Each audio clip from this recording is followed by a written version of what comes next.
Zia charitable trust দুর্নীতি মামলায় BNP chairperson Khaleda Zia সহ সব আসামিকে খালাস দিয়েছে আদালত। বুধবার বিচারপতি এ.কে.এম. আসাদুজ্জামান ও বিচারপতি সৈয়দ এনায়েত হোসেনের হাইকোর্ট বেঞ্চ এ রায় দেন। অপরদিকে দিনাজপুরের বড়পুকুরিয়া কয়লা খনি দুর্নীতি মামলা থেকেও অব্যাহতি পেয়েছেন বিএনপি চেয়ারপারসন। এখন জ্বালানি মন্ত্রণালয়ের সাবেক ভারপ্রাপ্ত সচিব নজরুল ইসলাম সহ 4 জনের বিরুদ্ধে এই মামলায় অভিযোগ গঠন করা হয়েছে। ঢাকার বিশেষ জজ আদালত 3 এর বিচারক আবু তাহের এই আদেশ দেন। এদিকে পৃথক 2 মামলা থেকে অব্যাহতি পেয়েছেন বিএনপির ভারপ্রাপ্ত চেয়ারম্যান তারেক রহমান।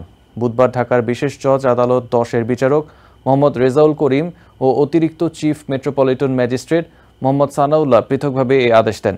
এর মধ্যে একটি চাঁদাবাজির মামলা ও অপরটি 111-এর তত্ত্বাবধায়ক সরকারের সময় 26 লাখ টাকার কর ফাঁকির অভিযোগে দুদকের করা মামলা।